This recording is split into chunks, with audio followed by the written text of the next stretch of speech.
Most of us speak every day. It's part of who we are. We speak to our friends, our colleagues at work, even to ourselves. When we speak, our brain is engaged in a whole range of activities, from finding words to putting them together in a meaningful way. Because we speak to different audiences, for different reasons, and under different conditions, we can look at speaking as being multidimensional.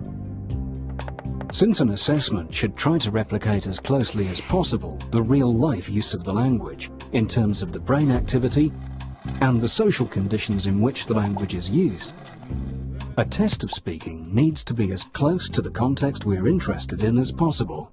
So, if I want to test your ability to ask and follow directions, I should include this activity in my test. There are many different approaches to assessing speaking.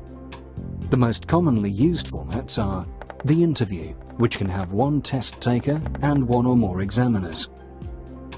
The oral presentation, with one test taker speaking to a real or imagined audience. The interactive task, with at least 2 or more test takers working together, often to solve a problem or make a decision.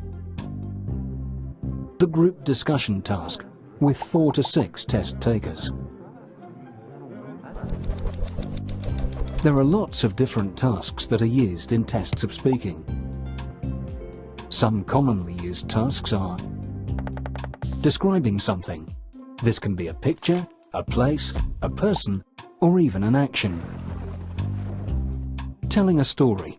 This can be based on a single picture, on a series of pictures, or it can simply be invented.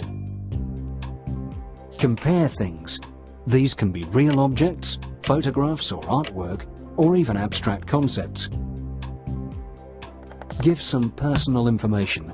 This might involve talking about your family, hobby, hometown, or some experience you've had, such as a holiday.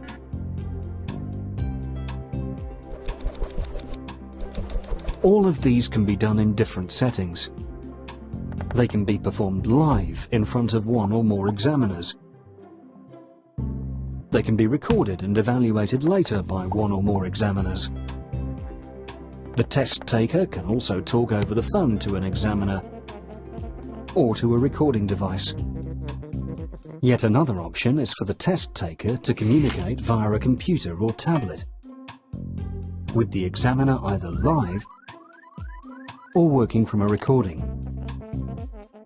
In all these situations, the examiners award a score or grade based on what they have observed.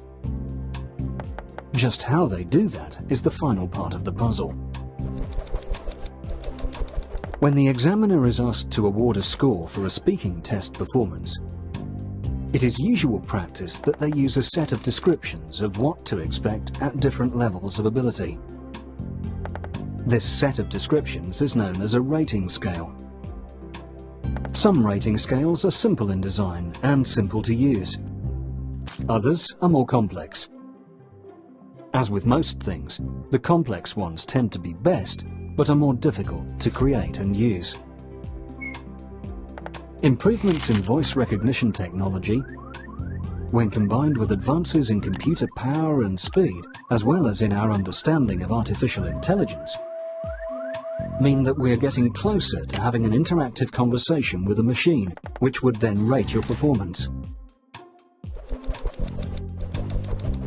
To create a useful test of speaking, we need to think about all these things, while at the same time making sure that the language the test tasks generate will reflect what we are planning to assess.